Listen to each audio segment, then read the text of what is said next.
Welcome to Wealth Made Simple with Shaz, where you'll learn how to master your money through business, property, and tax-saving strategies. Your host has collectively helped his clients make tens of millions of pounds in additional profits through these strategic approaches to business. Introducing Shaz Nawaz, an award-winning chartered accountant, property tax expert, entrepreneur, and property investor. So this week we're talking about growth mindset, and having a growth mindset will help you evolve within yourself, and it will enable you to change the way you see the world as you continue growing and going forward. I mean, how much has having a growth mindset helped you out, Shaz? And you don't know these things until you do, if that makes sense. In the sense that when you don't know enough about something, you can sometimes think you know enough to do enough, if that makes sense. Just enough to be dangerous. Yeah, and then you start, exactly. And then as you start learning more and more, and the more you learn, the more you realize the less that you know.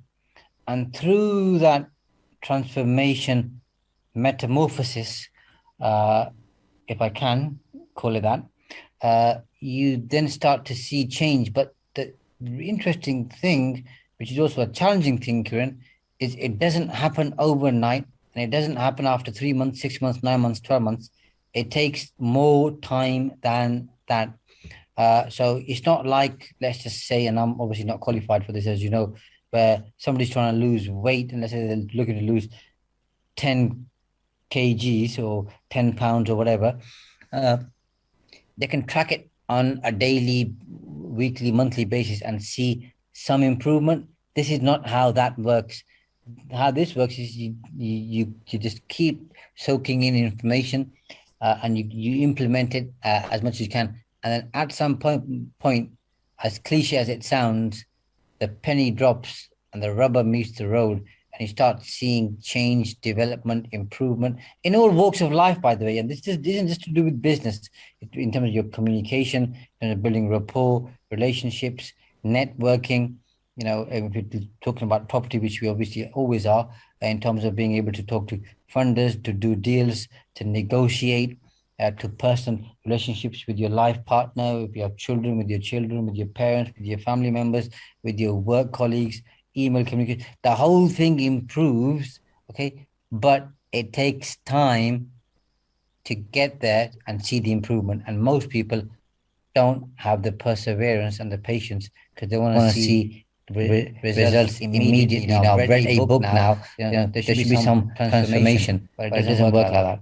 Yeah, and I think that, and the interesting thing about this type of growth and this style of growth within your own ego, your own mindset, and that side of yourself and your being, is that it takes a while, and like you say, suddenly the penny will drop. But when the penny drops, that's also the same point you realize that there is a vast array of things for you to continue learning out there, and this is just the very beginning of the very tip of the iceberg, the beginning of the journey, and it changes everything, because suddenly you're not the dropping of the penny. When the penny drops, in my opinion, is you realize that you've started to grow, but there's still so much more growing to do.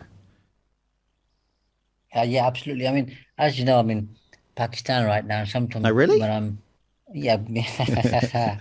I thought, just in case you forget, and sometimes when I'm driving through some of the rural areas, they've got water pumps, and you can see people pumping, but it doesn't come out straight away. It takes them 5, 7, 10, 15, pumps, basically, or whatever the correct wording is, to actually get the water to come out. And if they gave up after the first or second time, nothing would happen. So you just got to keep pumping that water pump until that water comes out, and that takes time. Yeah, and a degree of dedication and persistence.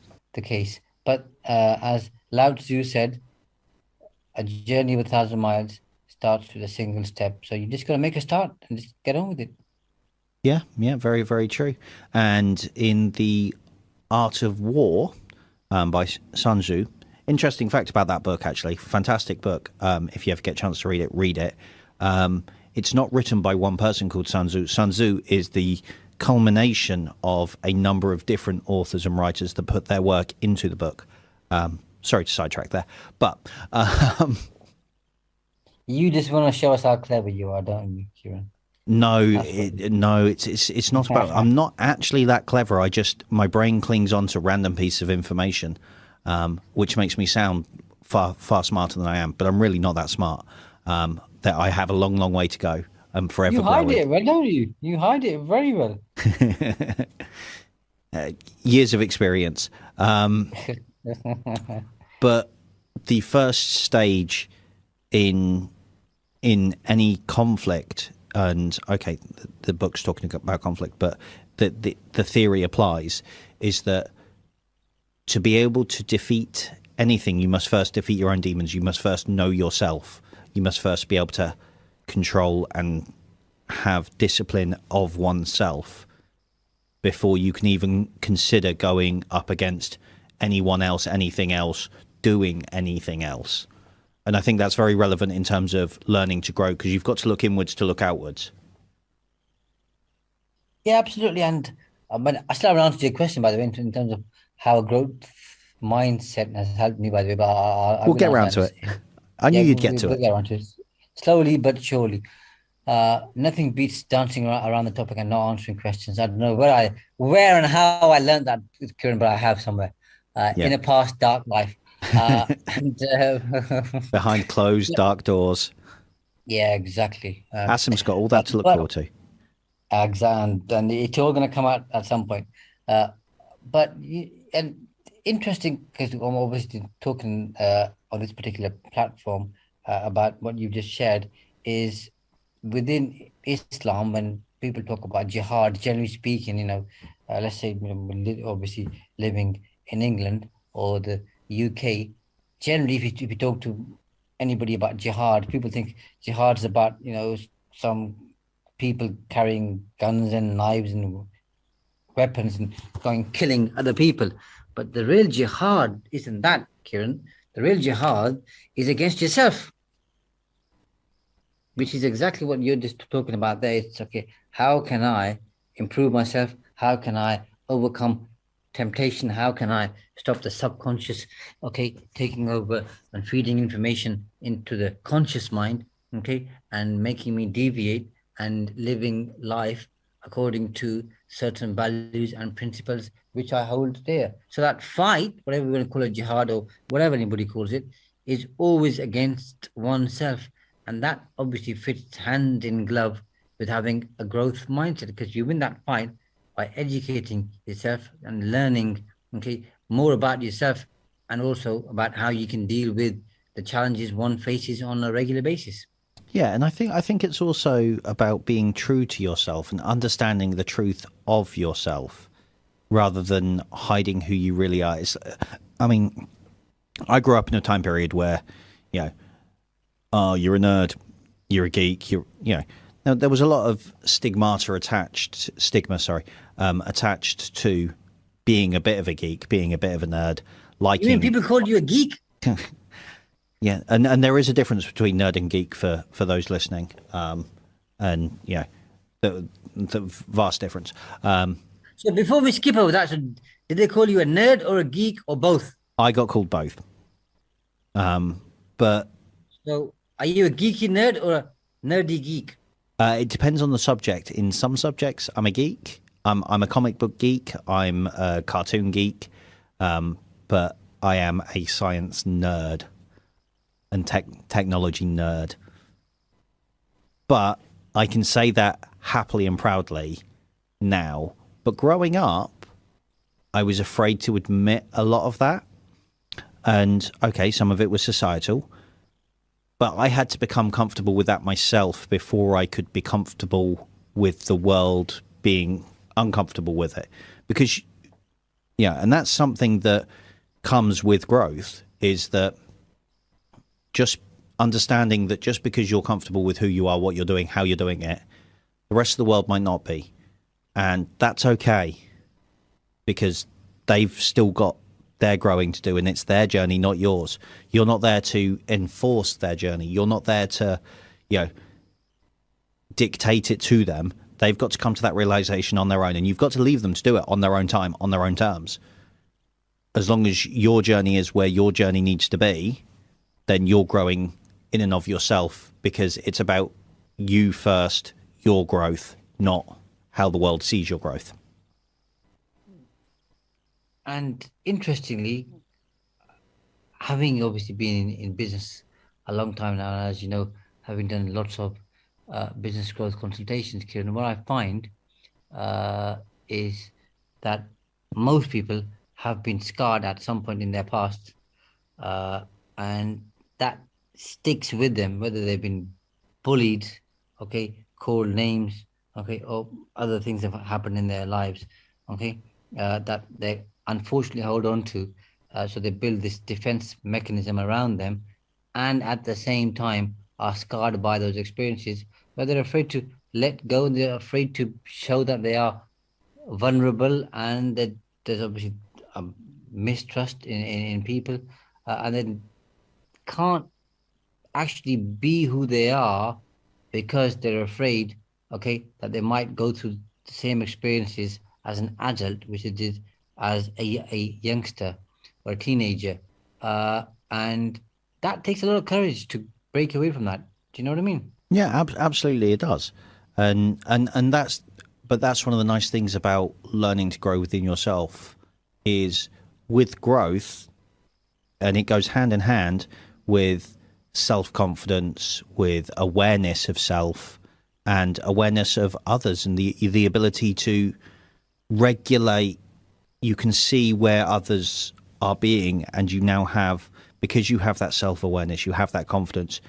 If someone is coming to you shouting that the grass is blue, you have that awareness, that confidence to go, yes, you're right, the grass is blue, well done, and walk away, because it doesn't affect you. Do you know what I mean? Exactly. It's exactly. Yeah. really powerful stuff. Yeah, exactly. And you've got to know when to pick your battles with that as well, and obviously when to hold your ground. But I'll answer your question now, because you burnt it, Kieran. And in now terms of we've got more context. Yeah, exactly. Yeah, you've helped lay the foundations. See, I knew there was a reason for you being here every single week, and it wasn't just to drive me around, which you do wonderfully well, by the way. I am grateful for that as well too, Kieran. But a growth mindset has helped me in many, many different ways, and you kind of touched on that partly, which is being able to have the ability to try and understand people, because different people are different, and we're all wired in different ways, and one's life, sees things from a particular lens, through a particular perspective, based on our knowledge, experience, expertise, nature, nurture, upbringing, education, all of that, and just because somebody has a different point of view doesn't mean you're wrong, they're right, any of that. This means you see things differently. So one's reality is different to somebody else's reality, but that doesn't mean either of them are wrong or right. So that's one thing that's helped me a lot, and it's helped me because I've then been able to have those interesting and varied conversations with people, Kieran, to build up rapport and a relationship, which I wouldn't have been able to do otherwise. Because once you kind of broaden your horizons, and you learn a bit about different things, then you can have an interesting conversation. Because like you and I, as we do sometimes, we'll talk about Avengers. Now, if I wasn't interested in that, and you didn't have all your background, obviously having read every single comic, as far as I know, and you're helping me with the backstory, so I can go home and impress my kids, by the way, enables you and me to have a conversation about that, which then leads to other things. So we find each other somewhat interesting sometimes, because we've got that shared experience and interest, if that makes sense. Yeah, and So if you, sometimes it's complementary. Sometimes we learn more from each other based on exactly different points of view. Yeah, I think I might have shared before. One of my barrister friends shared with me that, and it's probably not his, but he's shared it with me, so I'll give him credit. He said, there's no such thing as uninteresting topics. All there is uninterested people.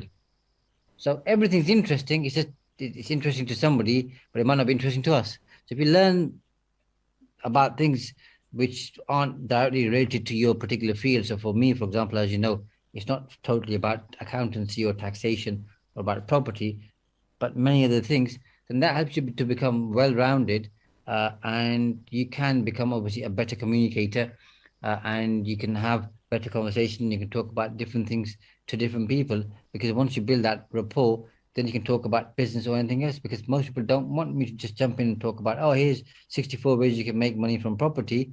They want to know, is Shaz somewhat interesting, or somebody who has shared experiences, shared knowledge? Do I know, like, and am I able to trust this person to be able to then do some business with them? So you've got to go through that particular process. So that's one thing. The second thing, it's enabled me to realize that in life, you're going to have setbacks. So when you do, think about, this is a gift. What can I learn from this particular setback, even though you might not see it that way at that particular time, but you then learn to reflect and then see how can I do things differently, better, and that thing leads you on to better things, because we're all good at beating ourselves up, sometimes playing the victim, sometimes thinking how hard life is, how unfair it is, but yet it's those moments that define us and enable us to take a different direction on our journey, which helps us to get to whatever destination we want to get to. So I think the ability to communicate, understand people, and understand different people have different points of view, and also to be able to see that, it's not a linear journey. It's peaks and troughs, ups and downs, okay, highs and lows, which get you to where you want to get to, albeit maybe not in the manner that you thought you would do. So that's the second one. The third one is enable me to solve problems in a different manner. So rather than trying to solve problems in one or two ways, I now think about things in different ways, because I've broadened my horizons. So I'll try and list 10, 15 ways I can solve problems by looking at the different angles, based on my own experience and the knowledge that I have.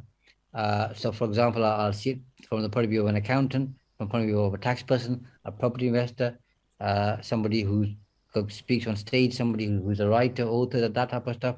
And then when I'm in that particular state, I'll see things from a different point of view and then find a different solution.